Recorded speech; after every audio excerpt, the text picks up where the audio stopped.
Et bonjour à tous, merci de nous retrouver comme tous les mardis, midi côte est des États-Unis pour les webinaires de French Morning Media Group, le média pour les Français expatriés et les francophones depuis maintenant plus de 17 ans.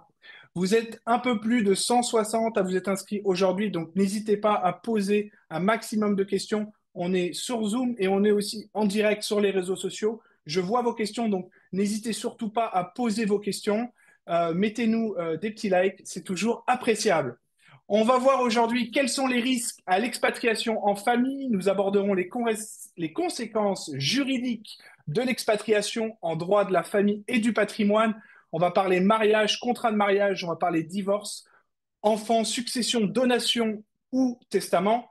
Nos intervenantes du jour sont Maître Roman Lemaître et Maître Morgane Pelletier, avocate au barreau de Paris et associée du cabinet Chauvon-Mulon Associés, spécialisées donc toutes les deux en droit de la famille interne et bien sûr international.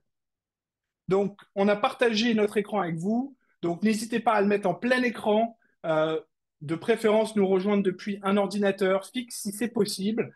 Morgane, je vous laisse la parole et moi je reviendrai à la fin pour poser toutes les questions de l'audience. Merci.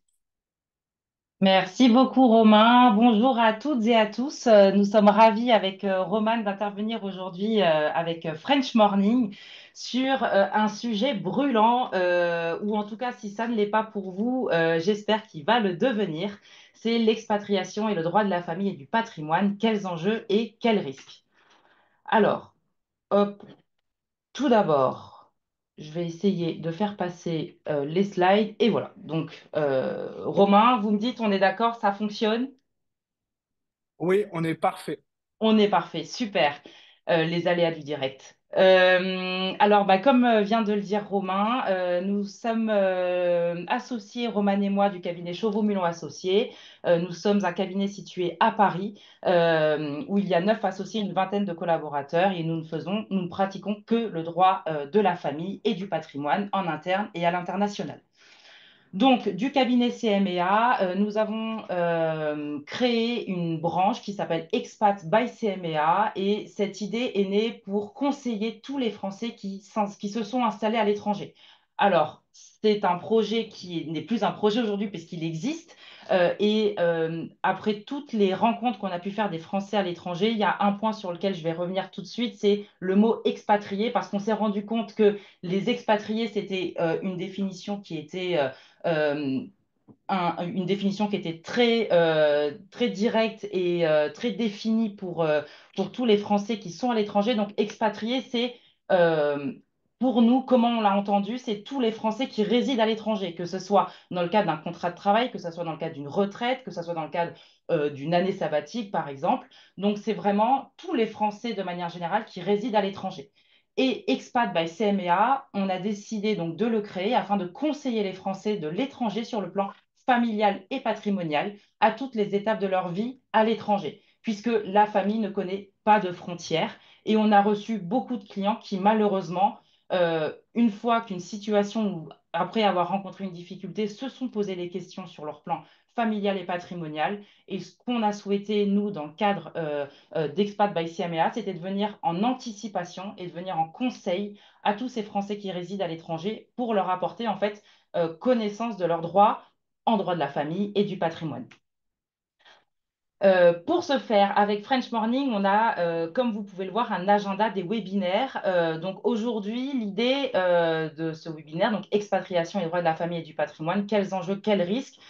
L'idée avec Roman qu'on a eue aujourd'hui, c'était déjà de pouvoir survoler tous les thèmes pour que vous puissiez déjà savoir, mais en fait, qu'est-ce qui se passe quand je déménage avec ma famille, qu'est-ce qui se passe quand je me marie à l'étranger, qu'est-ce qui se passe quand je pars avec ma famille, si je décède à l'étranger, si je veux faire une donation à mes enfants alors que j'habite à l'étranger, parce que le soleil, la mer ou la neige, hein, ou les montagnes, ça dépend des goûts, mais c'est très sympa et ça, c'est des beaux projets de vie, c'est une énorme aventure, c'est même, voire même l'aventure d'une vie que de partir à l'étranger.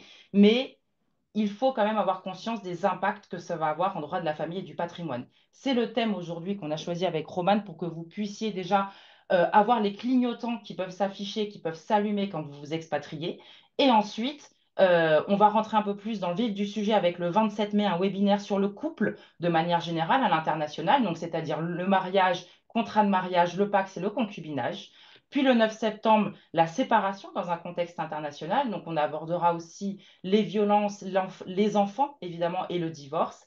Et le 2 décembre, les successions dans un contexte international, donc protection, testament et donation. En parallèle de ces webinaires, parce que c'est aussi bien parfois de pouvoir lire des articles, on a décidé d'articuler ces webinaires avec les aventures de Madame Vénus et de Monsieur Mars, avec des articles qui accompagnent donc toutes nos conférences et justement qui permettent de répondre un peu de manière pratique aux questions que vous pourriez vous poser, aux difficultés auxquelles vous pourriez être confrontés. Donc, Madame Vénus et Monsieur Mars, ce sont deux acolytes. On a décidé de suivre leurs aventures. D'abord, dans un article du 25 novembre, parce que Madame Vénus et Monsieur Mars ont décidé de divorcer. Le 14 janvier, leur régime matrimonial qui s'appliquait à Madame Vénus et Monsieur Mars. Le 28 avril sera un article concernant les enfants, voire même, je crois qu'il y a un enfant qui s'appelle Sirius, pour rester dans le thème astrologie, de Madame Vénus et Monsieur Mars. Et enfin, le 25 août, un dernier article sur les successions. Sur cette conférence, on s'est dit que pour pouvoir maintenir l'attention des gens et rendre un peu cette conférence interactive, ce qui dure 1 heure, ce qui va aller très vite, mais en même temps, on va essayer de vulgariser. L'idée, c'est quand même que vous soyez informés hein, et que vous puissiez comprendre ce qu'on va raconter et les clignotants dont je parlais tout à l'heure. On vous invite à télécharger l'application Kahoot. Donc, normalement, il y a le QR code qui s'affiche sur votre écran. Ou alors, il y a le lien Internet, vous pouvez cliquer dessus avec le code PIN qui s'affiche. Pas de panique, vous n'êtes pas noté, c'est pas poser vos stylos, vous avez 3 heures. Ce n'est pas grave si vous n'avez pas la mauvaise réponse. L'idée, c'est quand même que ça soit un peu interactif et que nous aussi, nous puissions savoir si eh bien, ce qu'on raconte est compréhensible en essayant encore une fois au maximum vous conseiller dans des situations globales qu'on vient d'évoquer. Il y aura 5 questions que je vais présenter tout à l'heure, qu'on va aborder, et donc 5 questions avec Kahoot auxquelles vous allez devoir répondre. Et à chaque question, le QR code s'affichera si certains arrivent en cours de route ou si vous avez perdu la page web, etc. Donc pas de panique si là, pour le moment, vous n'avez pas le temps de scanner le QR code ou de taper sur le lien de connexion. Il réapparaîtra tout à l'heure. Ensuite, sans vous faire de cours de droit international privé de la famille et que vous soyez des juristes aguerris ensuite, on voulait quand même vous poser la base de qu'est-ce que c'est le droit international privé de la famille.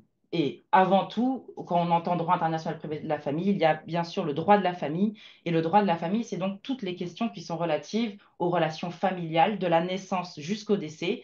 Et donc, c'est toutes les questions de droit qui vont entourer cette famille. Le droit international privé de la famille, c'est encore une fois toutes ces questions et ce noyau du droit de la famille, mais porté à l'international avec ce qu'on appelle un élément d'extranéité, c'est-à-dire une résidence à l'étranger, un mariage à l'étranger, une naissance à l'étranger, une séparation à l'étranger. Voilà, c'est le droit international privé de la famille. Pourquoi je vous raconte tout ça? Ça va être important pour ce webinaire et aussi pour les suivants, pour que vous puissiez aussi euh, envisager toutes les questions qu'on va aborder. Donc, parce que le droit international privé de la famille, dans chaque dossier, il y aura des questions que nous allons isoler pour savoir quel est le tribunal compétent, quelle sera la loi applicable. D'abord, sur ces 2 premiers points, il faut savoir que ce n'est pas parce que vous êtes français, que vous êtes de nationalité française, que forcément le tribunal français sera compétent pour juger ou trancher de votre affaire. C'est le premier point qui est très important. Ensuite, imaginons si le tribunal français est compétent, d'accord? C'est pas parce que le juge français est compétent qu'il va appliquer la loi française. Ce sont vraiment 2 points totalement distincts et vraiment j'insiste là-dessus parce que encore de nombreux praticiens confondent un peu les deux. Donc c'est important ensuite sur les enjeux qui vont se passer ensuite parce que si demain on décide de saisir la France, c'est pas parce qu'on saisit la France que forcément la loi française sera applicable. Et c'est pas, par exemple, que vous saisissez les États-Unis que New York va appliquer, par exemple, sa propre loi. Le juge américain sera peut-être amené à appliquer la loi française. Le troisième enjeu qu'apporte le droit international privé de la famille, c'est comment vont circuler les actes français à l'étranger ou les actes étrangers en France. Et oui, parce que moi, c'est les questions auxquelles on est confronté avec nos clients, c'est qu'ils sont bien contents d'avoir une décision de justice et un bout de papier, mais si on ne peut pas l'exécuter, ça ne sert à rien. Type, le juge américain condamne le débiteur à une pension alimentaire. Si on ne peut pas la faire exécuter en France, le bout de papier, on s'en fiche. Le client, ce qu'il souhaite, c'est que d'avoir l'argent sur les comptes. Donc, c'est vraiment la circulation des actes français à l'étranger ou les actes étrangers en France. Ensuite, sur la divisibilité de la matière. Alors, c'est un gros mot, mais pas de panique, c'est assez simple. Mais encore une fois, ça va vous permettre de mieux comprendre le sommaire de ce webinaire. C'est que toutes ces questions qui sont le tribunal compétent, la loi applicable ou la circulation des actes à l'étranger, on va prendre chaque point isolément pour répondre à ces questions de manière très pragmatique. Pour donner un exemple, dans un divorce, il y a plusieurs points. Il y a par exemple pourquoi on divorce, la pension alimentaire pour un époux, donc en France, par exemple, ce qu'on appelle la prestation compensatoire, la liquidation de leur régime matrimonial, c'est les trois gros points qui concernent les époux. Et donc, par exemple, on va isoler chaque point pour savoir quel est le tribunal compétent et ensuite, quelle sera la loi applicable? Pareil pour les enfants, l'autorité parentale, ce qu'on appelle de manière plus générale la responsabilité parentale, la résidence, le droit de visite et d'hébergement, donc la garde de l'enfant et la pension alimentaire.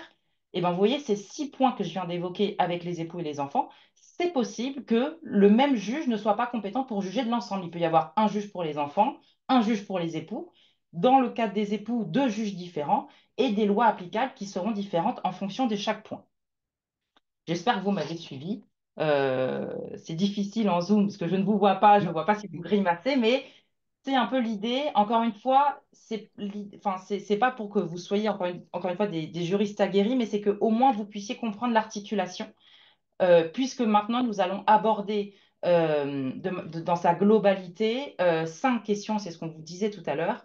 La première est quel est mon régime matrimonial? La deuxième, mon contrat de mariage est-il reconnu à l'étranger? La troisième, comment protéger mes enfants dans un contexte international? La quatrième, quelles sont les lois civiles applicables à ma succession? Et la cinquième, comment faire un testament ou une donation depuis l'étranger? Donc, souvenez-vous, il y a le droit de la famille, le droit international privé de la famille, il y a le tribunal compétent, la loi applicable, la divisibilité de la matière. Et là, nous avons décidé de justement isoler chaque point, donc le régime matrimonial, le contrat de mariage, les enfants, pour vous donner une vision globale des questions auxquelles il faudra potentiellement répondre et surtout que vous pouvez anticiper. Donc, tout d'abord, sur quel est mon régime matrimonial, la question 1. Alors, tout d'abord, cette question fera l'objet d'un plus long webinaire le 27 mai prochain. Donc, ça sera dans le cadre du couple, mariage, contrat de mariage, pax et concubinage. Et je me rapporterai également aux 2 articles qui sont déjà sortis, par ailleurs avec French Morning, le 25 novembre sur le divorce et l'expatriation et du 14 janvier sur les régimes matrimoniaux. Donc, qu'est-ce que c'est le régime matrimonial? Eh bien, le régime matrimonial, ça définit la manière dont vos biens sont détenus, gérés et partagés pendant la durée de votre mariage et lors de de sa dissolution, et également la répartition des dettes. En gros, c'est la clé de voûte patrimoniale de votre couple. Quel bien appartient à qui, qui gère quoi, quel compte, quelle action dans telle société, et le bien immobilier à Saint-Raphaël et celui qui est à New York, etc. Qui a mis combien dedans et à qui appartient ces biens. Donc là, sur le régime matrimonial, il y a deux possibilités. C'est quand vous n'avez pas fait de contrat de mariage. Donc, quand vous n'avez pas fait de contrat de mariage, on indique que vous êtes soumis directement au régime matrimonial légal de votre pays. Donc, ça veut dire que c'est le régime légal qui va s'appliquer sans contrat de mariage. Donc, par exemple, en France, c'est la communauté de biens réduite aux acquis. Attention, évidemment, les régimes matrimoniaux légaux varient selon les pays en fonction en fait, du pays et du régime légal euh, qui va être prévu dans ce pays. Donc, par exemple, pour la communauté légale, donc il y a la France, il y a certains États des États-Unis, le Chili, la Chine ou l'Espagne. Pour la séparation de biens, par exemple, c'est Singapour, Hong Kong, Monaco, Égypte ou par exemple l'Espagne, encore une fois, dans certains États. Donc, ça veut dire que quand vous ne faites pas de contrat de mariage, vous allez être soumis au régime légal de votre pays. Donc, qu'est-ce que c'est votre pays? Le pays, ça va être celui de la première résidence habituelle. Attention, j'attire votre attention parce que beaucoup de nos clients nous indiquent, bah non, bah pas du tout, nous on s'est mariés en Thaïlande, nous on s'est mariés en France, nous on s'est mariés en Espagne. Et en fait, le lieu de mariage, on n'en a rien à faire en droit international privé de la famille, pour être très clair. Le critère qui va compter, c'est le lieu de votre première résidence habituelle. D'accord? Je pèse mes mots parce que vraiment, c'est pas parce que vous êtes de nationalité française, c'est pas parce que vous vous êtes marié quelque part et que vous n'avez pas établi votre résidence habituelle sur place que vous allez être soumis au régime matrimonial. Donc, je récapitule. Vous vous mariez, vous n'avez pas fait de contrat de mariage et euh, la loi qui va compter pour définir votre régime matrimonial, ça va être l'État dans lequel vous allez établir votre première résidence habituelle. Donc, vous vous mariez en Espagne, mais vous habitez en France, par exemple. Vous vous mariez aux États-Unis, mais vous habitez en France. C'est juste parce que c'est plus sympa de se marier à New York, par exemple, mais vous décidez juste après de rentrer en France. Votre première résidence habituelle, c'est la France. Concernant la résidence habituelle, donc c'est une notion que vous allez retrouver assez régulièrement dans tous les points généralement du droit international privé de la famille. Souvent, pareil, on nous pose la question, mais nous, la résidence habituelle, on n'a pas de difficulté, on sait que c'est là où on déclare les impôts. Attention, la résidence habituelle, il y a eu beaucoup de jurisprudence qui ont été rendues à ce sujet. Ce n'est pas forcément si simple et un des exemples qui parle le plus souvent, bah, c'est Johnny Hallyday.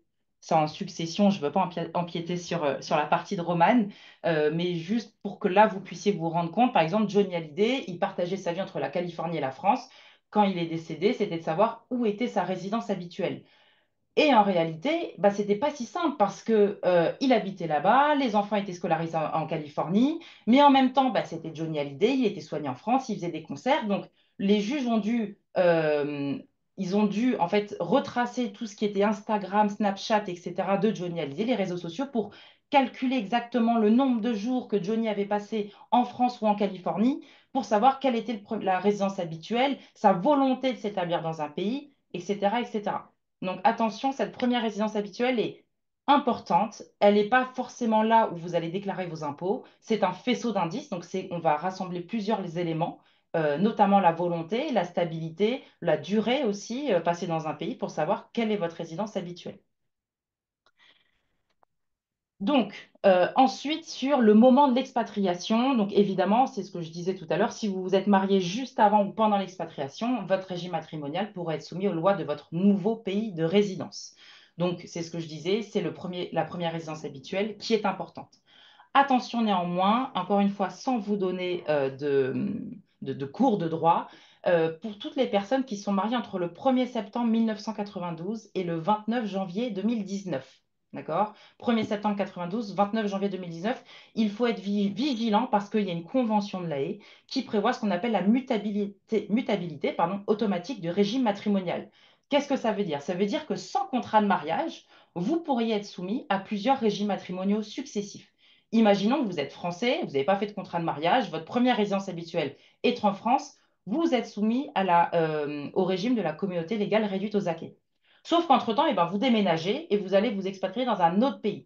Il est possible que votre régime matrimonial change à ce moment-là. Alors, vous n'allez pas recevoir un SMS ni une notification LinkedIn pour vous dire attention, vous changez de régime matrimonial, mais c'est une mutabilité automatique sans que vous vous en rendiez compte. Donc, évidemment, ça ne se fait pas automatiquement. Enfin, ça dépend, mais c'est encadré évidemment par des conditions. Donc, par exemple, si vous avez déménagé dans un pays dont vous avez tous les deux, chacun des époux, la même nationalité, alors là, ça change automatiquement de régime matrimonial pour le nouveau pays d'accueil. Si vous avez emménagé ensemble pour la première fois dans un même pays, parce qu'aujourd'hui, ça arrive de plus en plus que les époux n'habitent pas forcément dans le même État, ils se marient et ils se rejoignent des années plus tard et ils décident de résider ensemble. Ou alors si vous êtes expatrié depuis plus de 10 ans dans un pays. Alors dans ces cas-là, la 10e année, il y a une mutabilité du régime matrimonial. Donc attention, si vous pensez, si vous n'avez pas fait de contrat de mariage et que vous pensez être soumis à un régime matrimonial et qu'il ne change pas, attention parce que ça peut être faux. Et vraiment, ce sont pour les mariages faits jusqu'au 29 janvier 2019. Et donc, je conclus sur ce PowerPoint avec voilà, ce que je disais, les régimes multiples, donc les expatriés qui peuvent être soumis sans le savoir à plusieurs régimes matrimoniaux successifs et surtout s'ils déménagent fréquemment pendant leur mariage. Qu'est-ce que vous avez comme option pour éviter en fait les mauvaises surprises, encore une fois, parce que de manière pratico-pratique, nous, il y a beaucoup de couples, enfin beaucoup de personnes qui souhaitent divorcer, par exemple, et quand ils arrivent et qu'ils nous disent le régime matrimonial, c'est le lieu où je me suis mariée, c'est parce que je suis de nationalité française, c'est la communauté légale. Euh, donc, pour éviter les mauvaises surprises et pouvoir anticiper un maximum, il est possible de faire une désignation de la loi applicable euh, à leur régime matrimonial. Et si vous ne l'avez pas fait, si vous êtes déjà marié et que vous vous dites, oh là là, après ce webinaire et toutes ces explications très claires, il faut que je fasse attention à mon régime matrimonial, vous avez la possibilité de changer de régime matrimonial. Donc, toute cette partie pour vous dire que vous avez la main sur le patrimonial, sur cette clé de voûte qui est dans le cadre du mariage, sans penser forcément au divorce, sans forcément penser aux financiers, etc. Alors, parfois, c'est nécessaire, notamment aussi en termes de protection de son conjoint ou des enfants, et aussi parfois pour permettre de régler et encadrer les relations financières dans un couple, parce qu'on le sait, l'argent est quand même le nerf de la guerre. Et voici notre première question. Euh, alors, on ne voit que Romain, mais Pour- si... Je vais en profiter. Pour ceux qui nous ont rejoints en retard, on a la chance aujourd'hui de ne pas avoir une présentation, on a une masterclass. Et en plus, à la fin, on vérifie que vous ayez bien compris et vous en faites pas. Tout ça, c'est anonyme. Vous avez juste à scanner ce petit QR code en bas à gauche. Pas besoin d'installer quoi que ce soit. Ça s'ouvre directement dans votre browser, dans votre navigateur Internet. Et là, vous choisissez un petit. Ah, on a pas mal de gens qui ont. Parce que là, je vois que je peux plus répondre. Donc, il y a pas mal de gens qui sont déjà dessus, en Ah, tout cas. Donc, voilà, vous choisissez un petit nom, on vous donne un petit nickname, comme ça, vous êtes totalement anonyme. Et oui, après, vous avez plus qu'à répondre à la question. Donc, je vais laisser Morgane continuer le questionnaire. merci Romain. Alors, le temps que vous ayez parlé, Romain, j'imagine que les gens ont pu un peu réagir sur le caout. Je vais lire, alors pour ceux qui n'ont pas la possibilité de scanner, comme ça vous pourrez répondre dans votre tête. L'idée, encore une fois, c'est pas de vous mettre une note à la fin, hein, c'est vraiment que vous puissiez avoir ces clignotants hein, qui sont importants. La question est, j'ai l'impression d'être une question pour un champion. Si je suis mariée mais que je n'ai pas fait de contrat de mariage, à quelle loi mon régime matrimonial est-il soumis? Question. Alors, réponse 1, à la loi de ma nationalité. Réponse 2, à la loi du lieu de mariage. Réponse 3, à la loi de notre première résidence commune, pardon. Réponse 4, à la loi du divorce.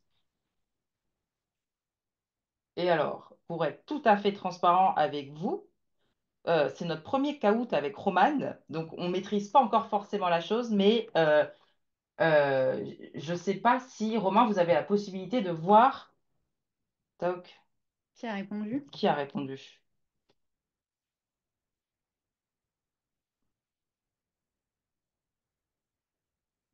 Mm.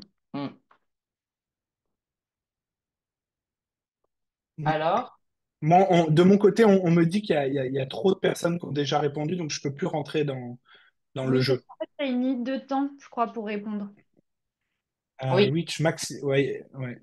Oui. Mais, Bon, dans tous les mais on n'a pas la réponse en tout cas. Mais voilà. Alors, je répète, si je suis mariée mais que je n'ai pas fait de contrat de mariage, à quelle loi mon régime matrimonial est-il soumis?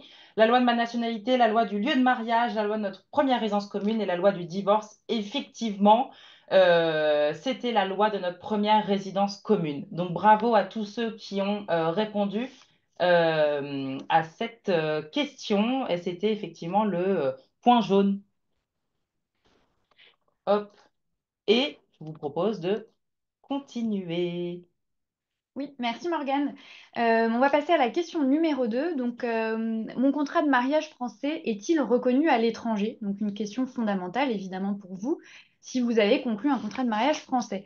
Alors, à ce sujet, on va aussi avoir le webinaire du 27 mai donc 2025 qui va approfondir cette question. Et les deux articles qui sont déjà parus aussi le 25 novembre dernier et le 14 janvier sur le divorce et expatriation et les régimes matrimoniaux. Alors, déjà, première question, pourquoi un contrat de mariage? Alors, un contrat de mariage, ça vous offre la possibilité d'abord, ce que vous expliquez Morgane, de déterminer la loi qui est applicable à votre régime matrimonial. Et donc ça vous permet de choisir librement le régime matrimonial que vous souhaitez parmi ceux qui sont proposés par la loi que vous choisissez. Déjà, c'est la première chose. Et l'intérêt principal quand vous êtes expatrié, de signer un contrat de mariage, c'est de vous garantir une prévisibilité et une stabilité sur votre régime matrimonial. Parce que dans ce cas-là, vous n'avez pas de mauvaise surprise, comme on vous en parlait tout à l'heure, en cas de déménagement. Donc, soit vous vous mariez en France et puis vous partez tout de suite à l'étranger ensuite. Et dans ce cas-là, si vous ne faites pas de contrat de mariage, vous l'avez compris, ce sera la loi de votre première résidence habituelle qui s'appliquera pour votre régime matrimonial par défaut. Et ça évite aussi les mauvaises surprises si vous déménagez en cours d'union et donc l'application de cette fameuse mutabilité automatique. Si vous choisissez votre loi applicable à votre régime matrimonial et que ça vous permet de déterminer librement votre régime matrimonial, vous êtes vraiment protégé de ça, des mauvaises surprises. Donc c'est vraiment fondamental dans le cadre d'une expatriation. Ensuite, pour les expatriés français, le contrat de mariage, c'est aussi un outil de planification matrimoniale qui est important, puisque en fait, on va vous permettre de choisir dans votre contrat à l'avance les tribunaux qui seront compétents et les lois applicables, les lois qui seront applicables aux différents aspects d'une séparation. Donc vous allez pouvoir prévoir en amont que ce sera le tribunal français qui sera compétent pour votre divorce, que ce sera la loi française qui sera compétente et vous allez, comme Morgane vous l'expliquait, pouvoir le faire sur les différents points du droit de la famille, donc les enfants, les pensions alimentaires, l'autorité parentale, etc. Donc ça, c'est vraiment, encore une fois, un gage de stabilité et de prévisibilité. Et quand vous avez aussi la possibilité, quand la loi que vous avez choisie le permet, de prévoir par avance les conséquences financières d'une séparation, typiquement dans un prenup. Donc ça peut être aussi très intéressant pour un expatrié. La difficulté, donc ça c'est très important, allumez vos clignotants justement, c'est que le contrat de mariage à la française, il n'est pas toujours bien reçu. Il peut ne pas toujours être bien reçu dans votre pays d'expatriation et ne pas être très bien reconnu. Alors, en France, pour ceux qui l'ont connu, vous allez chez le notaire généralement quelques jours avant l'union et vous signez votre contrat de mariage. Et vous n'avez pas ce qu'il y a dans d'autres pays, donc je vais vous l'expliquer, un conseil indépendant par deux avocats pour chacun des époux. Vous n'avez pas une divulgation du patrimoine de chaque futur époux et vous n'avez pas forcément un délai de réflexion énorme entre le moment où vous signez votre contrat de mariage et le moment où vous vous mariez. Et donc ça c'est en France. Comment ça se passe en France? La difficulté, c'est que dans les pays, et surtout dans les pays de common law, donc certains pays des États-Unis, l'Australie et le Royaume-Uni, ils imposent des conditions très strictes sur la forme de votre contrat de mariage, sur le prenuptial agreement ou le premarital agreement. Ils imposent trois conditions très strictes. La première condition, c'est donc deux conseils indépendants. Donc vous avez deux avocats pour chaque partie pendant l'élaboration du contrat. Il faut une clause de divulgation du patrimoine de chacun des époux. C'est la deuxième condition stricte. Et la troisième condition, c'est donc ce délai de réflexion d'un mois en général entre le moment où vous signez votre contrat de mariage et le moment où vous vous mariez. Donc ça, c'est les conditions de forme déjà, qui existent donc dans les pays de common law que nous n'avons pas en France. Premier écueil. Ensuite, le deuxième écueil, c'est si même votre contrat de mariage à la française a bien respecté ces conditions de recevabilité, vous pouvez avoir des difficultés relatives au contenu même du contrat de mariage.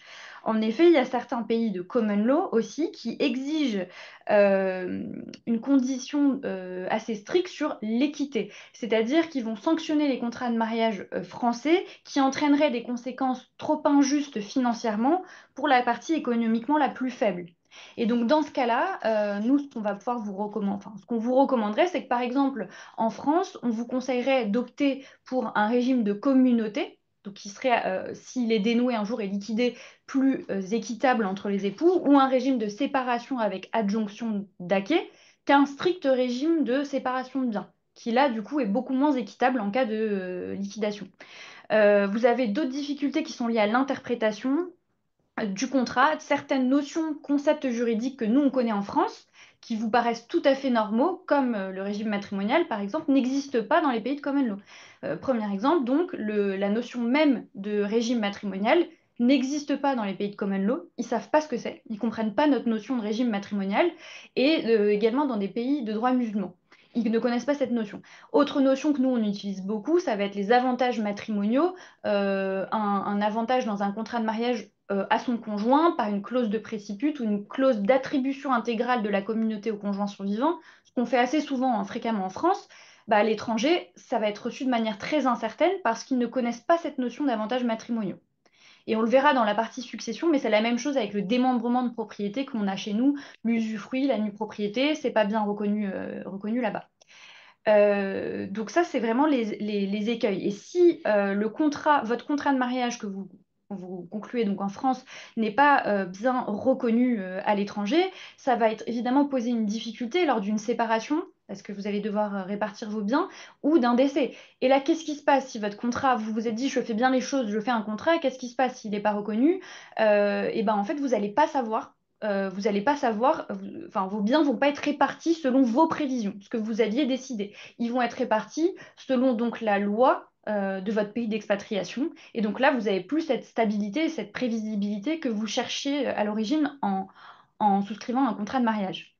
Donc voilà, nous, nos conseils pour surtout que votre contrat de mariage soit bien reconnu à l'étranger, c'est essentiel de conclure ce qu'on appelle un contrat de mariage international qui respecte à la fois les conditions de validité des pays de common law et à la fois les conditions de validité des pays européens. Donc les common law, il faut que ça respecte les trois conditions que je vous ai énumérées tout à l'heure, les deux conseils indépendants, le délai de réflexion et la clause de divulgation du patrimoine. Et pour les formalités européennes, les conditions de validité européenne, ça va être, il faut un écrit signé et daté par les deux époux. Sachant que pour certains pays, il faut même un acte notarié qui est obligatoire. Donc ça, c'est pour vraiment les conditions de validité de forme. Et puis, il faut évidemment qu'on vous assure, et donc ça, vous pouvez être assisté évidemment d'un avocat ou d'un conseil, d'un notaire pour vous aider, mais il faut surtout que votre contrat de mariage, il soit compris à l'étranger. Donc, il faut que votre contrat soit extrêmement clair sur le sens, la portée des dispositions de votre contrat de mariage. Il faut que ce soit limpide et il faut que ce soit traduit dans les langues nécessaires français-anglais, par exemple. D'une part, pour s'assurer que les deux époux comprennent bien leurs engagements, parce que parfois, dans le contentieux futur, on peut nous dire, ah ben non, moi, je ne comprenais pas le contrat que j'ai signé, je ne comprenais pas bien le français. Donc ça, il faut s'assurer que ce soit bien traduit.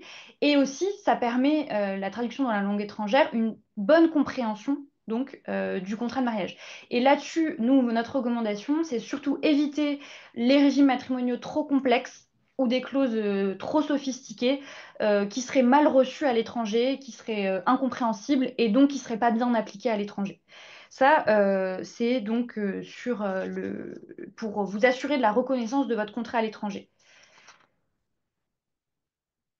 Ensuite, on va vous... Voilà.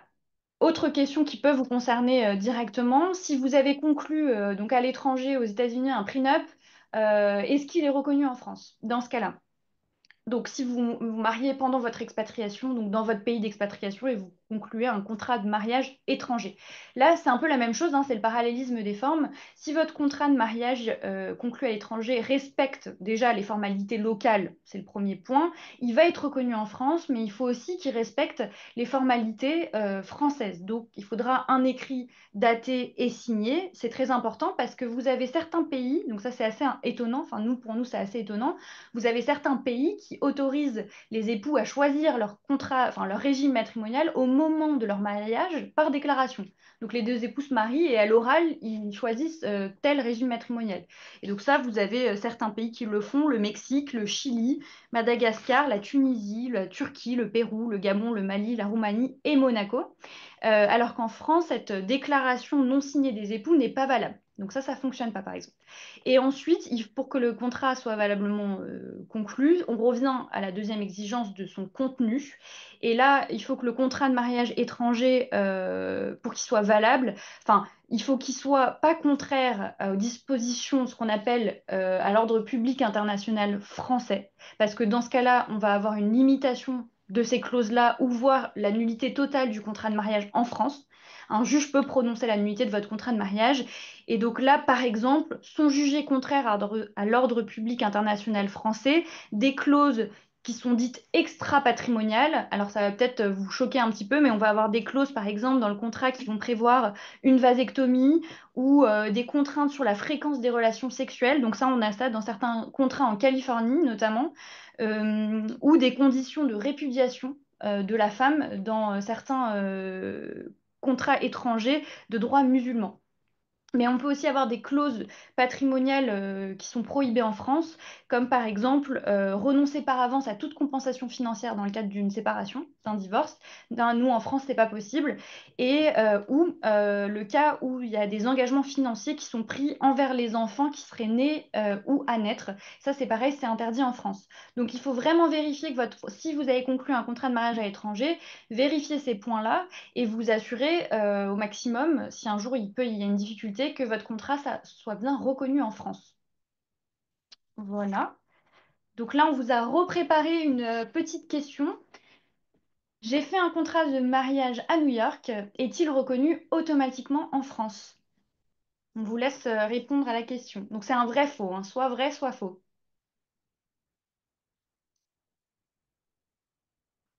On vous laisse quelques secondes. C'est Ouais, c'est bon. Oui, non, ils te le disent en fait. Ok. Mm. Et donc la réponse, c'est que évidemment, c'est faux. C'est ce que je viens de vous expliquer. C'est absolument pas reconnu automatiquement en France. Il y a des conditions et de forme et de fond à respecter. Et je repasse la parole à Morgane. Merci, Romane. Et c'est reparti. La question numéro 3 et le temps file. La question numéro 3, comment protéger mes enfants dans un contexte international? Donc, ça va être. Le sujet sera abordé dans le webinaire du 9 septembre sur la séparation dans un contexte international, mais également dans les articles, un article qui est déjà sorti du 25 novembre sur divorce et expatriation, et le prochain qui est consacré sur les enfants, aux enfants même, pardon, le 28 avril prochain, donc bientôt à venir, avec pour rappel les aventures de Madame Vénus et Monsieur Mars. Comment protéger ses enfants en cas de décès ou d'incapacité? Et oui, parce que c'est ce qu'on disait, la famille n'a pas de frontières. Et donc, si vous arrive quelque chose à l'étranger, comment protéger ses enfants? Alors, tout d'abord, eh bien, c'est établir la filiation. Donc, la filiation, c'est vraiment d'établir les droits entre le parent et l'enfant aux parents, parce que il y a des droits et des devoirs et obligations qui sont réciproques à un certain âge de l'enfant avancé. Donc déjà, il est recommandé aux pères qui ne sont pas mariés de reconnaître les enfants, leurs enfants avant la naissance. C'est important parce que en cas d'accident, c'est malheureux, mais encore une fois, c'est possible de l'anticiper. En cas d'accident et s'il y a eu une reconnaissance avant la naissance, cela garantit que l'enfant né par la suite puisse avoir ce lien de filiation qui est établi. À défaut, on pourra, pour la mère, faire jouer ce qu'on appelle la possession d'État. Donc, je ne vais pas rentrer dans les détails parce qu'on a encore quelques points importants à voir, mais ça sera possible de démontrer que le père s'est comporté comme le père de l'enfant, même s'il n'a pas fait de déclaration antérieure à la naissance, une déclaration de filiation, mais ça sera possible de démontrer, par exemple, qu'il était présent pendant la grossesse, enfin, pendant la grossesse, qu'il était présent aux échographies, etc., qui s'est comporté comme le père. Donc, c'est ce qu'on appelle la possession d'État. Un point qui est important, c'est la désignation des tuteurs, parce qu'en fait, si vous arrive quelque chose à l'étranger, sachez que c'est la loi applicable de la résidence, de votre résidence habituelle, donc les enfants vivent principalement, généralement avec leurs parents. Donc, ça va être la loi de cet État-là qui va s'appliquer. Et donc, si l'État dans lequel vous résidez, la loi prévoit que s'il n'y a plus de parents, par exemple, les enfants sont placés, dans ce cas-là, vous ne pourrez pas faire appel aux grands-parents, aux oncles, aux tantes, aux parrains, aux marraines pour venir chercher les enfants. Donc, vous avez la possibilité de prendre la main là-dessus et de pouvoir anticiper si vous arrivez quelque chose. Et donc, ça se fait par une désignation d'un tuteur. Il y a deux tuteurs possibles. Il y a le tuteur, ce qu'on appelle à la personne, et le tuteur par rapport au bien de l'enfant. Donc, ça peut être deux personnes totalement différentes. Et ce qui va vous permettre, en réalité, eh bien, encore une fois, d'anticiper et d'éviter que les services sociaux, si vous arrivez quelque chose, au titulaire de la responsabilité parentale, eh bien, en fait, que le juge puisse respecter la volonté des parents en incapacité ou décédé et de désigner, par exemple, quelqu'un en qui vous avez confiance tout de suite pour pouvoir confier vos enfants, même à l'étranger, si vous arrivez quelque chose. Euh, donc, cette désignation doit être faite par un acte authentique pour être reconnu automatiquement dans les pays de l'Union européenne. Donc, généralement, ça se fait, et dans les pays, pardon, je vais aller jusqu'au bout de la réflexion, pour les pays hors de l'Union européenne, ce qui est, je pense, la plupart des personnes qui nous écoutent aujourd'hui, inclut les directives adaptées au droit local pour renforcer la reconnaissance. Je vais empiéter encore une fois un peu sur la partie de Romane, mais on parle d'un testament, hein.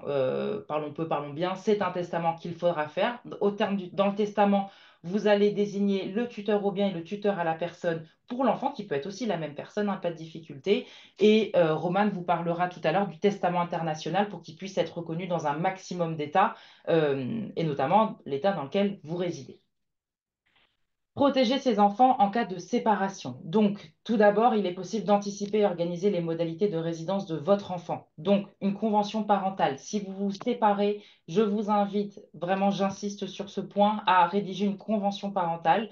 Alors, avec l'aide d'un avocat, parce qu'il y a un contexte international, et de la faire homologuer par un juge, parce que parfois, il y a des conventions parentales qui les gens signent parce qu'ils sont d'accord et tout va bien, sauf que le fait de la faire homologuer par un juge permet, ce qu'on disait tout à l'heure, le troisième point du droit international privé de la famille, une circulation des actes dans le monde entier. Donc, même s'il y a un déménagement de l'enfant, que cette décision puisse être exécutoire partout.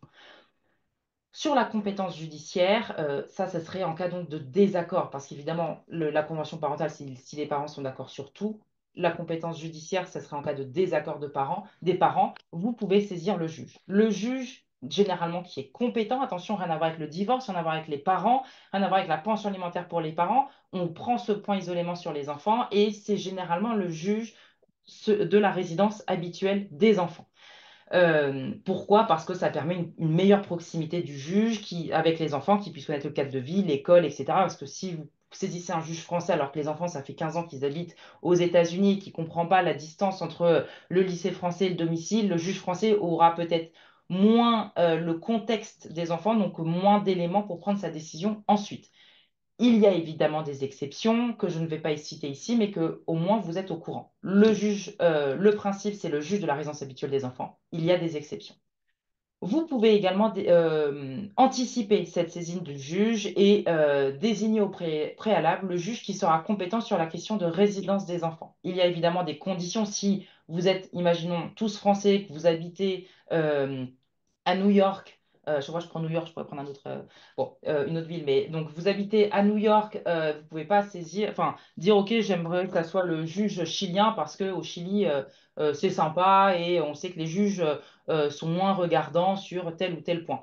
Il y a des conditions à remplir, c'est possible de l'anticiper. Attention néanmoins, uniquement sur le tribunal, pas du tout sur la loi applicable. La loi applicable, vous ne pouvez pas choisir quelle sera la loi applicable dans ces moments-là sur la résidence des enfants et la responsabilité parentale de manière générale.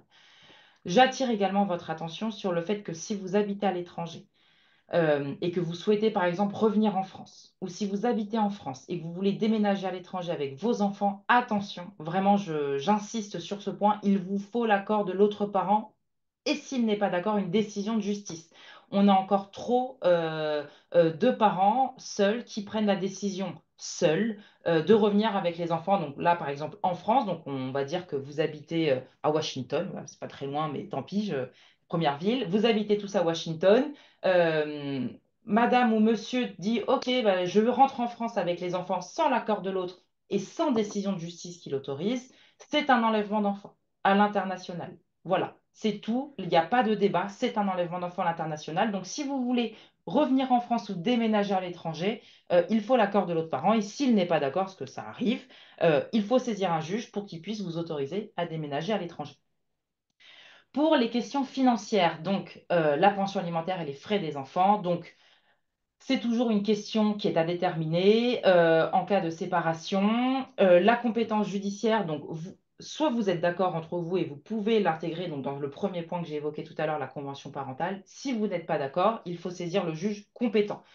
Le juge compétent, généralement, c'est le juge qui va trancher, alors soit de la responsabilité parentale, soit du lieu de résidence du créancier, mais je ne rentre pas dans ce détail-là. Et concernant les critères de fixation, comme vous le savez, en réalité, ça va différer des États. En France, par exemple, on prend les revenus, les charges des parents, évidemment les besoins des enfants. Il y a des enfants qui vont à l'école publique et font aucune activité extrascolaire, d'autres qui sont en école privée, il y a le British Council, il y a toutes les activités extrascolaires, les professeurs particuliers, etc., etc. On prend les besoins des enfants. Ce n'est pas que mathématiques non plus, hein. Il y a aussi l'idée d'un certain train de vie des enfants chez leurs parents. Mais en tout cas, voilà, en France, ce sont principalement ces critères-là que nous prenons en considération, contrairement à beaucoup d'États aux États-Unis qui, par exemple, prennent un certain pourcentage du salaire du parent débiteur. Donc, la petite question, je suis aux États-Unis avec mes enfants et souhaite rentrer avec eux en France. Euh, donc, il y a plusieurs réponses possibles. La première réponse, je dois avoir l'autorisation de l'autre parent.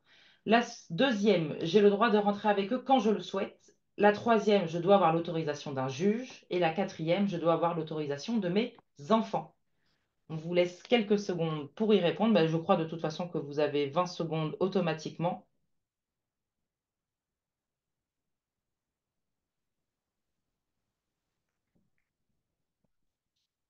Et donc, les réponses, je suis aux États-Unis avec mes enfants et souhaite rentrer en France avec eux. Vous devez avoir l'autorisation de l'autre parent ou vous devez avoir l'autorisation d'un juge. Évidemment, le droit de rentrer avec eux quand je le souhaite, ce n'est pas possible, c'est un enlèvement d'enfant. Et l'autorisation de vos enfants de rentrer ou de partir, évidemment, ne suffit pas. Donc, soit l'autre parent est d'accord, s'il n'est pas d'accord, il faudra saisir un juge. Hop. Alors, j'embraye sur la question numéro 4. Quelle est la loi civile applicable à ma succession? Alors évidemment, c'est un point encore fondamental pour un expatrié, puisque c'est un point voilà, fondamental pour un ex. Oui, il reste pas beaucoup de temps, donc je vais essayer d'accélérer. Donc, c'est un point très important parce que souvent, on a des mauvaises surprises dans les dossiers à ce sujet. La loi civile qui est applicable à votre succession, déjà, il faut que vraiment vous la distinguiez de la loi fiscale. C'est complètement autre chose. Comment et où va être taxée votre succession, c'est un autre sujet complètement indépendant de la loi civile. Qu'est-ce que c'est la loi civile? C'est toute la loi qui va répondre aux questions suivantes. Qui sont vos héritiers? Est-ce que vos enfants et votre conjoint vont être héritiers réservataires, vont bénéficier d'une réserve héréditaire? Est-ce que votre concubin, euh, est-ce que votre concubin, ouais, merci. Est-ce que votre concubin va hériter? Comment vont être traitées les donations que vous avez pu consentir de votre vivant dans le cadre de la succession? Donc il y a énormément de questions et ce sera la loi qui va être applicable à votre succession qui va répondre à toutes ces questions. C'est la loi donc successorale. Si vous n'anticipez pas, vous ne faites rien, vous ne faites pas de choix de loi, par défaut, ça va être la loi de la dernière résidence habituelle du défunt qui va être applicable à la succession. Donc attention, c'est pas parce que vous êtes français et que vous vous expatriez à l'étranger qu'au jour de votre décès, on va appliquer la loi française à votre succession. Ça, il faut vraiment que vous le sachiez parce qu'il y a des grosses différences, comme on va le voir, et que du coup, vous anticipiez si vous êtes expatrié. Donc par défaut, c'est la loi donc, de la dernière résidence habituelle du défunt. Il y a une exception qui existe, c'est celle des liens plus étroits avec un autre pays. Si au jour de votre décès, vous présentiez des liens plus étroits avec un autre pays que celui de votre dernière résidence habituelle, on peut appliquer cette loi pour régir votre succession. Typiquement, vous venez tout juste de vous expatrier ou alors c'était une expatriation extrêmement temporaire.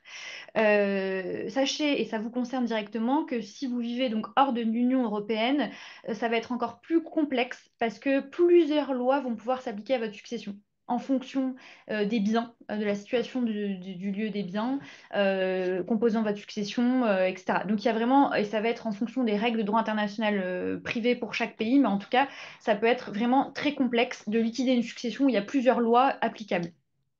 Donc, et donc les conséquences, c'est qu'en fait, si vous voulez, il peut y avoir des traitements très différents entre les pays. Je vous donne un exemple. Un concubin en France, il n'a aucun droit dans la succession de son concubin.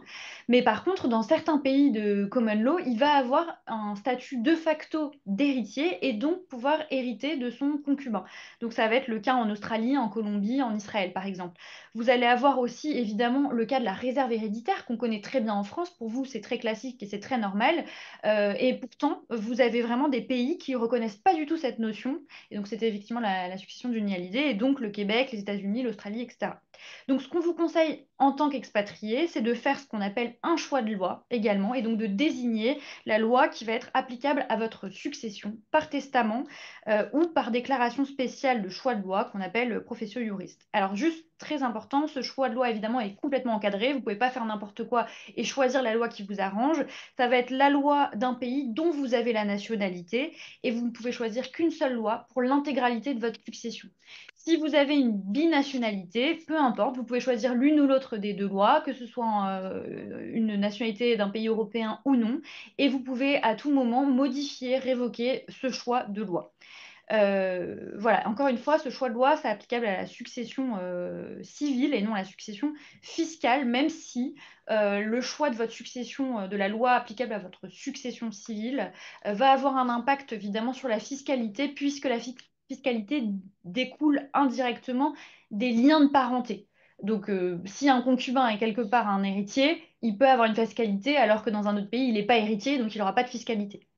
Euh, la question qu'on nous pose souvent en conseil, c'est est-ce qu'on peut déshériter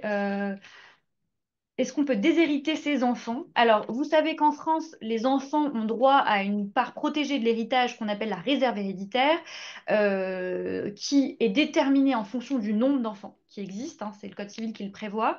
Et cette réserve héréditaire n'est pas du tout reconnue donc, dans de nombreux pays de common law. Il n'y a pas de réserve héréditaire. Sachez qu'en France, la réserve héréditaire, c'est pas un droit, c'est pas considéré comme faisant partie de l'ordre public international français. C'est-à-dire que si une loi est applicable et dispense de réserve héréditaire, enfin qui ne connaît pas la réserve héréditaire, que cette loi a été faite par un choix de loi ou par défaut, dans ce cas-là, ce sera pleinement appliqué en France, donc les enfants seront privés de réserve héréditaire. Sachez-le. Donc, si vous appliquez la loi californienne, par exemple, qui ne reconnaît pas cette notion, et ben, dans ce cas-là, les enfants qui sont en France, par exemple, n'hériteront pas. Alors, il y a juste un petit bémol qui existe depuis 2021 en France, c'est ce qu'on appelle le droit de prélèvement compensatoire, qui permet aux enfants de bénéficier donc, de ce prélèvement compensatoire afin de reconstituer un peu leur réserve, mais uniquement sur des biens situés en France. Donc c'est assez limitatif puisque si dans la succession vous n'avez pas de biens en France, vous n'allez pas pouvoir appliquer ce droit de prélèvement compensatoire. Voilà, donc vraiment faites attention, anticipez bien et choisissez en tant qu'expatrié la loi applicable à votre succession. C'est vraiment fortement recommandé. Et je vais terminer très rapidement. Ah pardon, il y a une question. Alors, quelle loi sera applicable à ma succession? On vous laisse un peu de temps pour répondre. Vous avez soit la loi. Alors, j'ai le. Attends, non, c'est pas la Ah bonne non, question. pardon. Excuse-moi.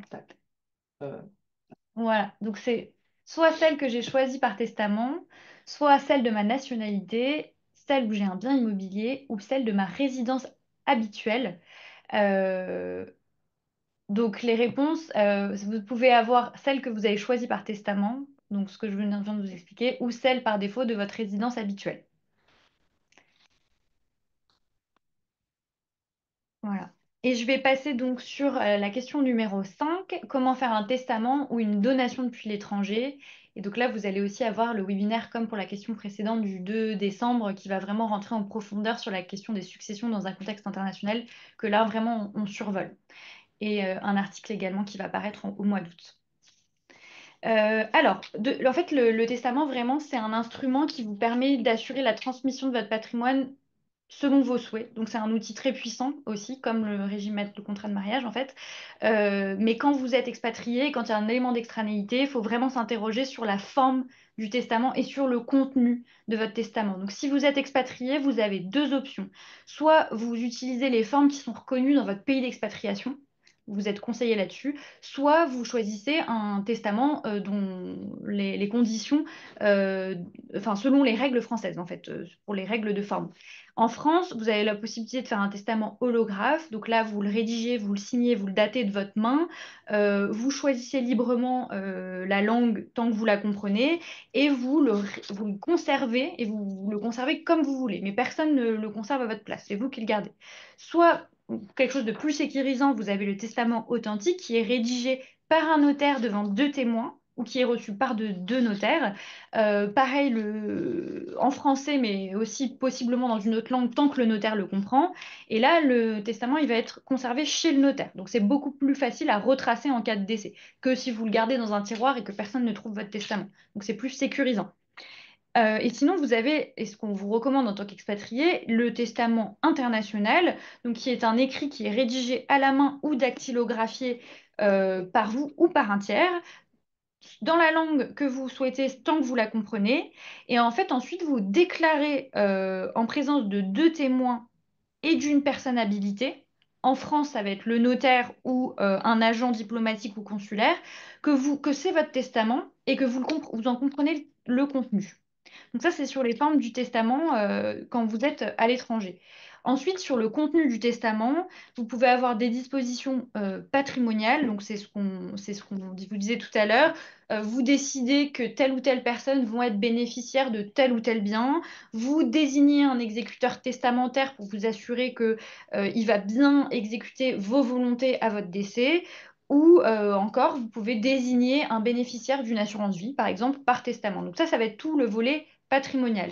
Ensuite, vous avez évidemment le volet non patrimonial. Vous pouvez reconnaître un enfant, désigner un tuteur, ce dont Morgane vous parlait, par testament en cas de décès prématuré. Juste un point d'attention parce qu'on le voit dans les dossiers, ça ne sert à rien dans votre testament de parler de don d'organes, de directives anticipées ou d'organiser vos funérailles parce que fréquemment, le testament, il est ouvert après tout ça. Et donc, en fait, les informations, on ne les a pas au moment adéquat.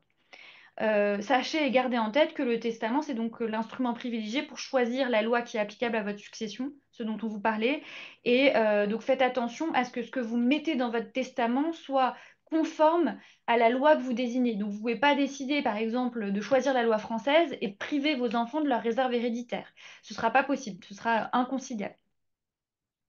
Ensuite, se pose également la question de savoir si c'est possible de faire un testament à deux. Donc en France, c'est absolument interdit. Vous ne pouvez pas faire un couple ne peut pas faire un testament conjonctif, un testament ensemble pour se léguer mutuellement leur patrimoine, alors que c'est autorisé dans certains pays, par exemple l'Allemagne, la Suède ou le Danemark. Donc sachez que si votre testament il est valablement rédigé à l'étranger, il pourra recevoir exécution en France. Donc, si deux époux français résident au Danemark et qu'ils établissent un testament conjoint pour se léguer mutuellement l'ensemble de leur patrimoine et qu'il est valable localement, il sera reconnu et exécuté en France. Ensuite, vous avez, outre le testament, dans le cadre des successions, la possibilité de réaliser des donations depuis l'étranger, depuis votre pays d'expatriation.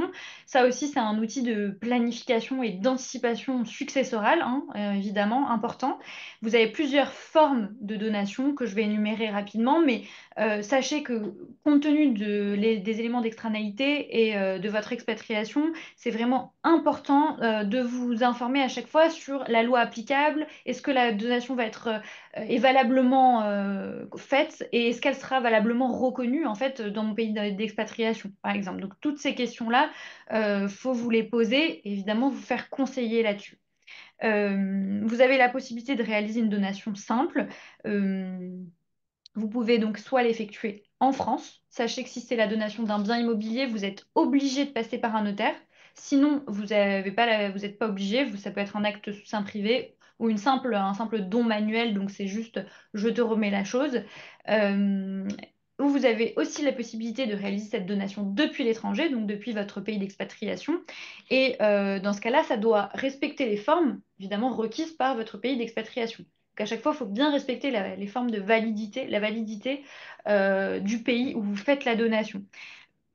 Dans beaucoup de pays, vous n'avez pas d'obligation de faire une donation notariée, alors qu'en France, vous allez avoir cette obligation.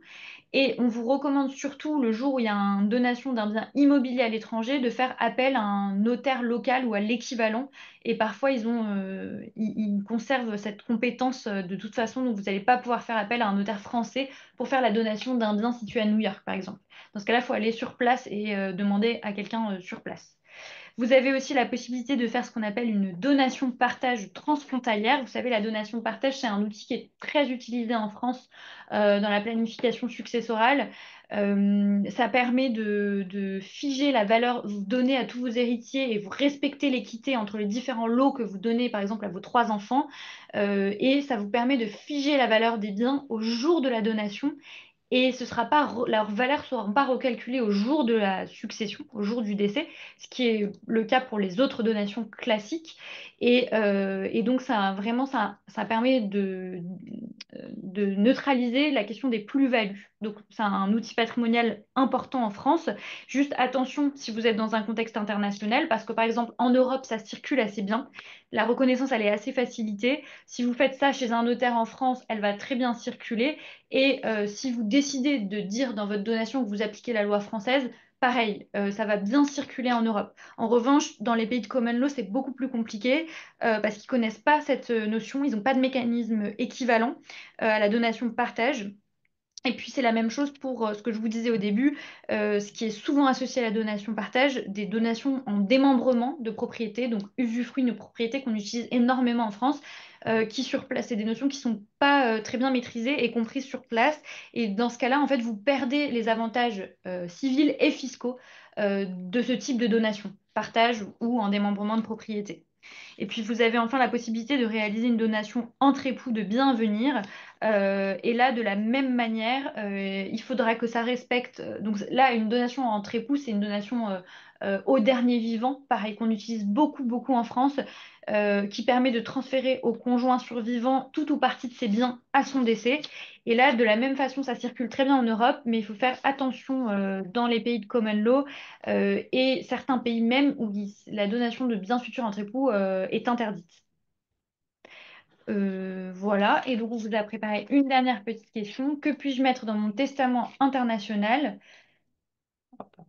La loi applicable à ma succession, désigner un ou plusieurs tuteurs pour mes enfants, désigner les bénéficiaires de mes biens à mon décès et demander le divorce.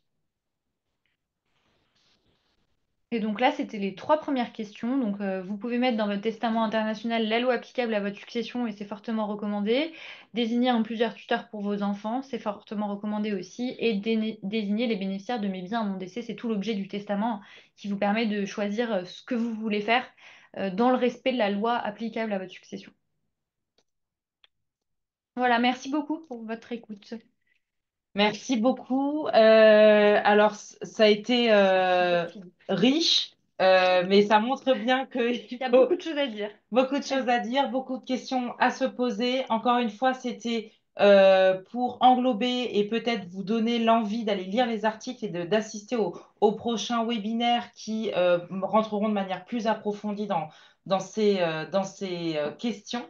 Peut-être rapidement, Robin, vous me dites si c'est OK, on peut répondre aux questions. Oui, on a de la chance, on a un petit peu moins d'écart en termes d'horaire puisque les États-Unis ont déjà changé d'heure et pas la France. Ah, Donc, il est un peu plus tôt que d'habitude en France. Donc, si ça vous va, on peut peut-être se donner peut-être une dizaine de minutes encore pour répondre aux questions. bien sûr, Bien sûr, ouais. Alors, on a une première question. Je vais pas donner les noms, hein, bien vu sûr. le sujet. Mariés en France depuis 98, ayant la double nationalité, nous divorçons à New York. Comment valider le divorce en France? Alors, je réponds. Je t'en prie. Alors, donc vous êtes marié en France en 98, vous avez la double nationalité, nous divorçons à New York. Comment valider le divorce en France? Alors, en réalité, donc si tout se passe bien à New York et que vous avez votre jugement de divorce qui est définitif, il va falloir écrire au procureur de la mairie de mariage. Donc, imaginons que vous vous êtes marié à Rennes, à Paris, à Nantes. Enfin, il faudra écrire au procureur côté civil pour lui demander à ce qu'il reconnaisse le jugement new-yorkais. Alors attendez, tac, pardon, je reprends la question. Hop, ah, vous l'avez enlevée. Attendez. Elle s'était mariée ah, oui, à New York. Il faudra voir le jugement new-yorkais. Il devra être accompagné, donc, le jugement new-yorkais, d'une apostille, d'une traduction faite par un traducteur assermenté, un affidavit fait par votre avocat aux États-Unis, enfin new-yorkais aussi, pour dire que ce jugement est définitif, que le juge new-yorkais était bien compétent, qu'il a bien appliqué la loi applicable conformément à l'État de New York. Donc tout ça en original. Vos actes d'état civil, si possible, des époux, et d'écrire tout ça, d'envoyer tout ça au procureur de votre lieu de mariage pour qu'il puisse, en réalité, c'est ce qu'on appelle constater l'opposabilité d'un jugement étranger en France. C'est un terme très juridique comme ça, mais en gros, c'est pour dire pour vérifier si le jugement new-yorkais est valable et dans ces cas-là, de le faire valider en France via le procureur. Et ensuite, le procureur va demander à l'officier d'état civil de votre mairie de mariage de le transcrire sur l'acte de mariage. Et ensuite, la mairie de mariage, hop, l'envoie aux mairies de naissance des époux pour que sur votre acte de naissance également français puisse être transcrit votre divorce. Parfait. Merci. Euh, alors, on a un auditeur, une auditrice qui nous dit, pour clarifier, peut-on changer de régime matrimonial même si un contrat de mariage existe avant l'expatriation? Oui, alors bien sûr, vous avez toujours la possibilité de changer de régime matrimonial, même si vous avez conclu un contrat de mariage avant l'expatriation. Et d'ailleurs, c'est même recommandé si votre contrat de mariage, il n'est pas adapté ou plus adapté à votre situation actuelle, justement du fait de l'expatriation. Et donc, il ne remplit pas les conditions qu'on a vues, par exemple, de validité ou même de fonds. Simplement, attention, parce qu'il conviendra de liquider votre premier régime matrimonial d'abord pour pouvoir ensuite conclure un nouveau contrat, enfin, un nouveau contrat de mariage et donc bénéficier d'un nouveau régime matrimonial. Parfait. Merci. Pardon. On a un autre auditeur, auditrice qui nous dit, peut-on se marier deux fois dans deux pays différents si la transcription n'est pas reconnue dans le nouveau pays de résidence principale? C'est une bonne question, ça. Alors, donc, c'est ce qu'on appelle. Alors, pardon, Romain, est-ce que vous pourriez revenir parce que parfois j'ai besoin de relire la question Oui, pour bien oui, y répondre. désolé. Pardon. Non, non, c'est moi. Merci. Je Fin viens de de la journée. rouvrir.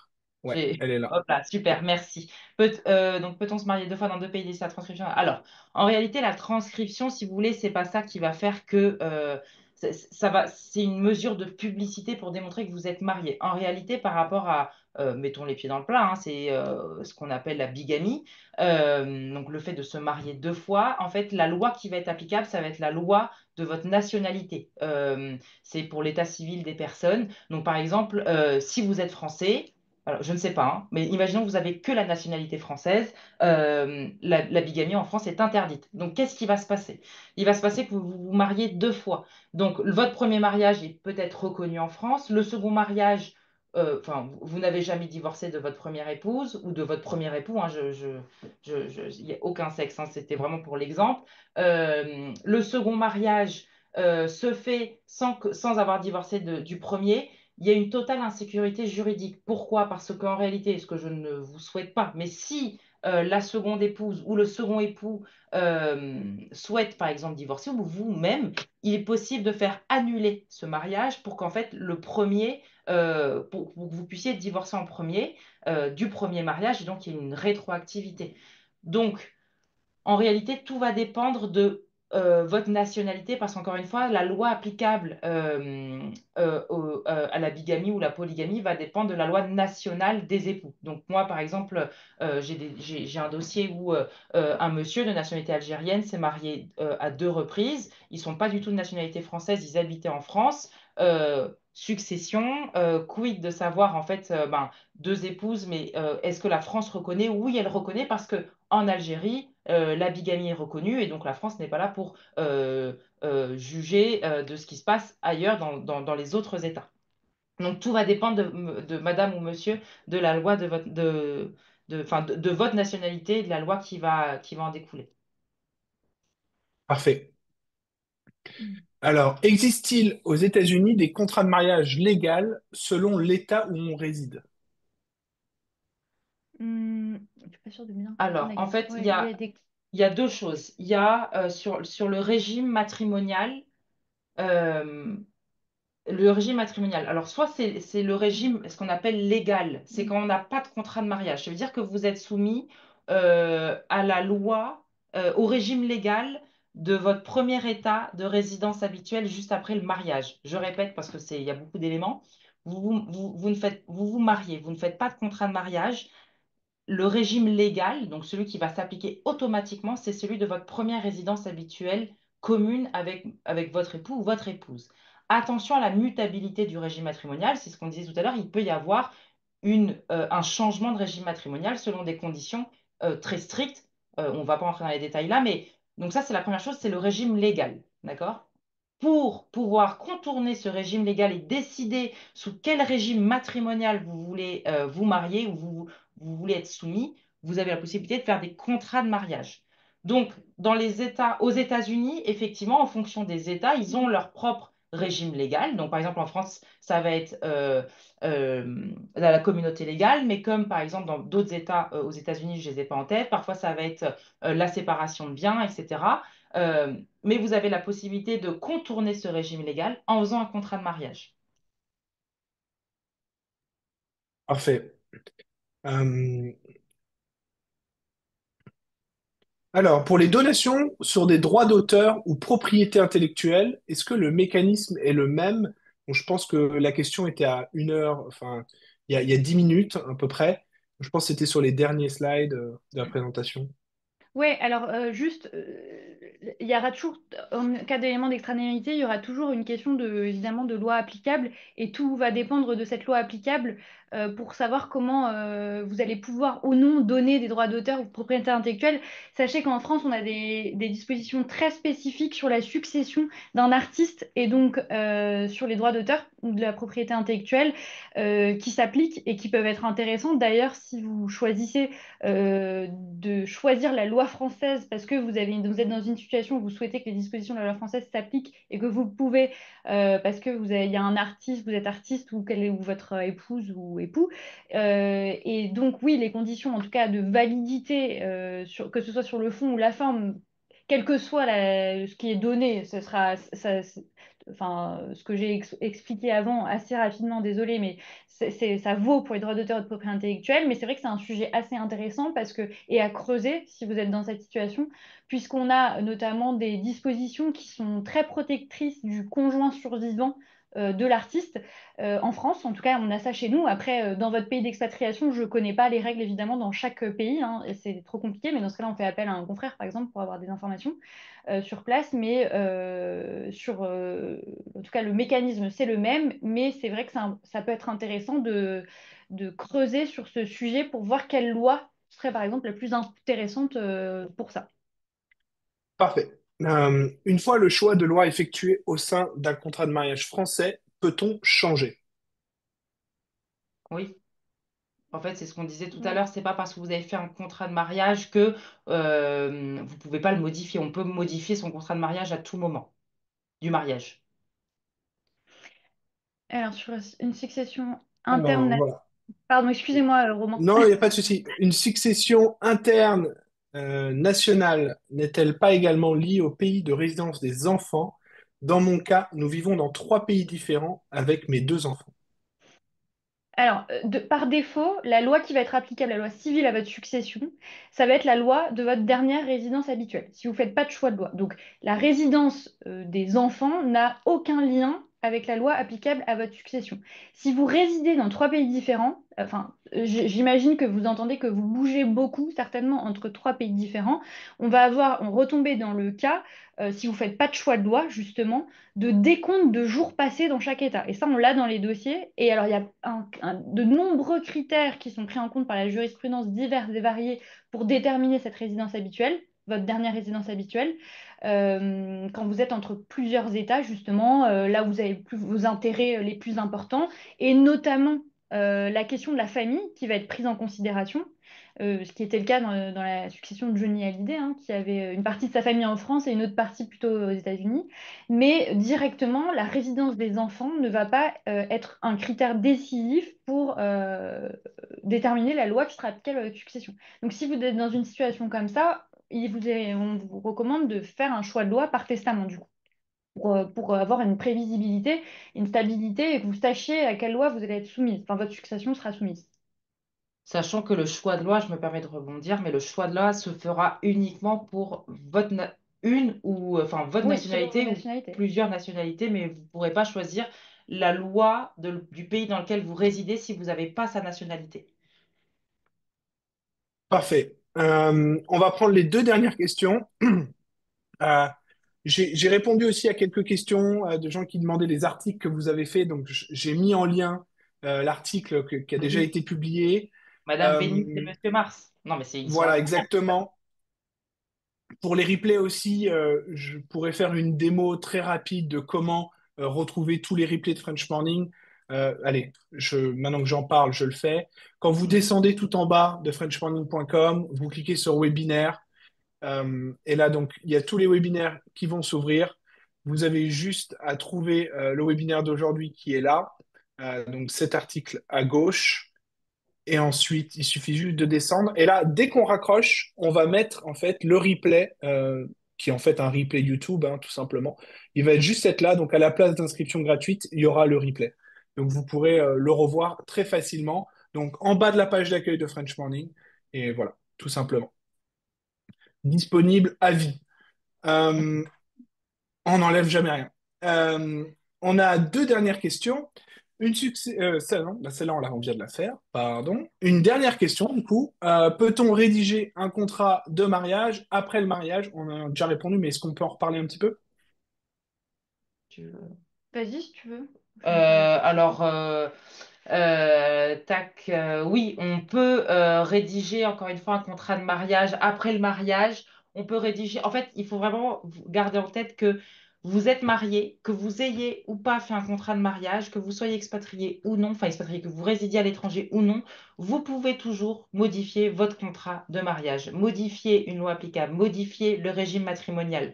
Et on espère que grâce justement à ces webinaires, les articles, etc., en fait, c'était vraiment notre objectif, c'est que vous puissiez être informés de vos droits.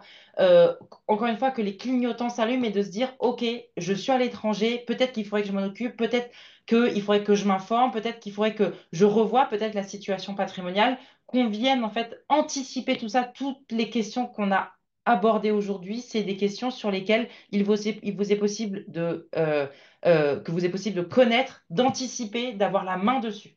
Donc oui, tout simplement, oui, il est possible de changer de régime matrimonial, de loi applicable, de refaire son contrat de mariage, etc. Parfait. Et ben, je pense qu'on a fait un bon tour. Si jamais vous avez des questions ou des situations plus complexes, j'ai mis l'email de Morgane. Vous pouvez lui écrire directement. Je l'ai aussi mis sur le direct LinkedIn. Et si jamais vous n'arrivez pas à joindre nos experts, n'hésitez pas à juste répondre à un email de French Morning en me demandant le contact. Je vous le renvoie. Voilà, merci. On vient aussi de mettre l'email de Roman. Je vous le mets, voilà.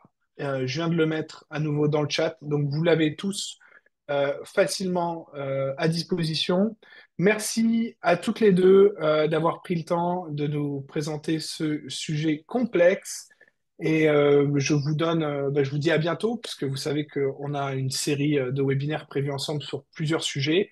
Et Oui. pour les autres, je vous dis à mardi prochain. Merci encore. Bonne journée où que vous soyez dans le monde et à très bientôt. Merci. Merci. Au Au revoir à revoir. tous. Au revoir.